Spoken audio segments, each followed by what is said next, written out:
a coffee or 6 or 5 with me.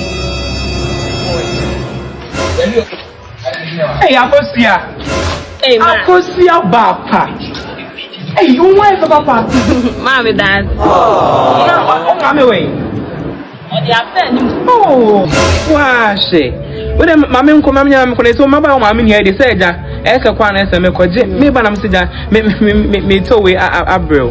Mommy, that's why I'm sure. A company, I said, is sitting me for my mammy, a woman. Yamisha. No, uncle. Oh, me come a Kwan, no, my back has me by Hawaii. Actually. Now, I'm in cold.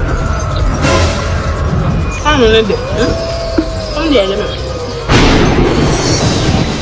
I can't reach you, the lunch in 2 minutes.